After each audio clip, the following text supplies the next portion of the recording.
reason he had 750,000 as a 34-year-old, he had no debt. So you can put in your debt there, that's the D. Income, he was making $75,000 a year at the time in his job. And then we multiply that by 10. Anyone want to take a guess how we could multiply by 10? Anyone want to take a guess? What do you think? Anyone have an idea? 10 years, yeah, 10 years. So think about this, in 10 years, there's a certain amount of income you'll actually provide to your household or to your family, right? So multiply by 10 years. So he was making $75,000, that's $750,000 of income. He had no mortgage, but you can add your mortgage balance in there. And then if he had no kids, so basically Jason's scenario, when we did his dime calculation, it was $750,000. And if you go back to the policy, he had $750,000 of coverage, right? So that's what that policy ended up paying out for him. So if you ever want to, like, people always go like, how did you guys get $750,000? There's an actual formula. And we just challenge you to actually figure out what your insurable need is. And when you get to your own amount, here's the question I'll ask you, or questions. Does it sound like it's too much, too little, or just enough? And after you answer it, show it to your spouse. And ask them if it's too much, too little, not just right. Because what I always find out is that the spouse always has a very different perspective of what the insurable need looks like. Fair enough? You can imagine.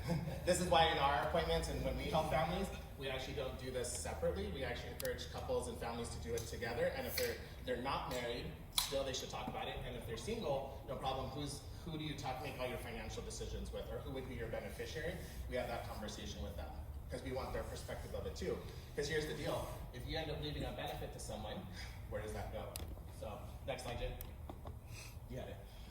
So one of the cool things is we work with a lot of great companies. You guys do that Ethos outside. And so Ethos offers us something pretty powerful. They offer us an ability to actually quote and do things instantly. And so this is a quote. Bryce, how old was this client again? I apologize. 30? No, it's a 30-year, for a 40-year-old. 30 or 35. I think it's 35. I apologize, everyone. So, but $1 million, a 30-year term, comes with an estate plan, right? A digital estate plan. And how much is it for? $55 a month.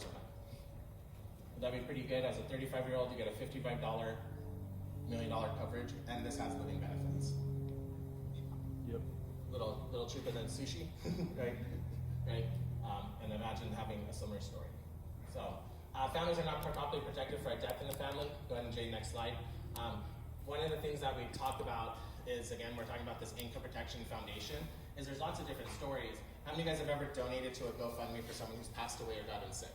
Okay, so it doesn't, again, it's usually not too far to go, but think about this, the average GoFundMe raises about $1,100, like as worldwide. Pretty crazy. Is that enough to handle someone's death or memorial? I know there's different stories, right? I know there's a recent actor who raised almost $3 million for his family, but most people don't have that type of influence and market to be able to do that. The average family doing that. So GoFundMe is not a insurance policy. It is not a living benefit policy at all.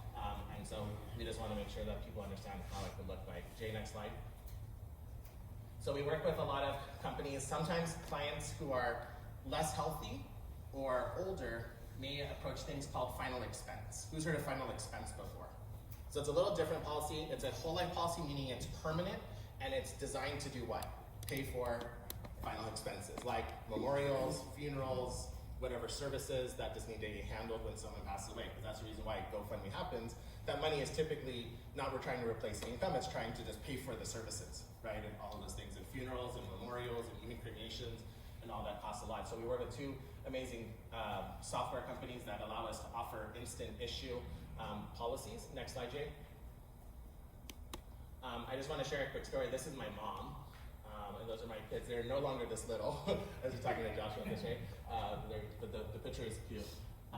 Vincent's now 13 and my daughter's now 16. About to see there. But I'm sharing actually my mom's personal policy because you're like, Florida, do people get final expense? Yes. When I got into the industry, I got a policy for my mom for $20,000. They're not big policies, by the way, because they're older and they do get more. She was 77 at the time she got her policy, and we were paying how much a month for the policy? $190 a month, right? And so guess who was paying for the policy? My mom or me? Me. Yeah, my mom didn't have a budget for it. But I understood from my own financial house that if something happened to her, my house would get affected. Does that make sense? So when I looked at my house, I said, if something happens to mom, who's paying the bill? My brother told you he had a heart attack. He's had a lot of things. He has diabetes. He's got a fun bill of health. Guess who pays for his final expense policy? Us as well, because it's part of our financial house is to take care of some of the others that can't take care of theirs. Fair enough. Next slide, Jay.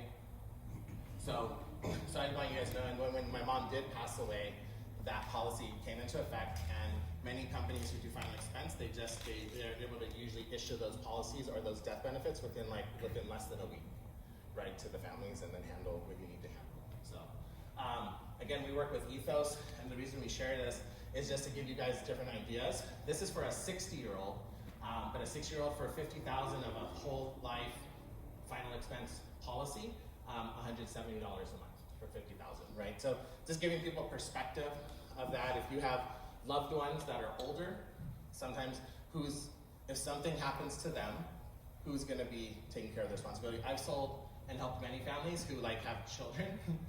The children split the policy, right? And they'll take care of mom and dad's policies, right? Because again, every household's different, but again, thinking of the financial house and even if you look at it, the financial town, if you look at it like everyone's house, how is that being handled? And sometimes this is part of it, so that's why we talk about it, because it is, because if someone you know directly and that you're financially connected to passes away or something happens, who's responsible now, right? Where's that money coming from? Who's handling those things? Good, next slide. Awesome. Cool, so I'm gonna pass it back to Bryce because we're gonna get more through the layers of the steps. So that was just more about the income protection slide and how that's affected. But I'm gonna pass it back to Bryce to continue on with the financial.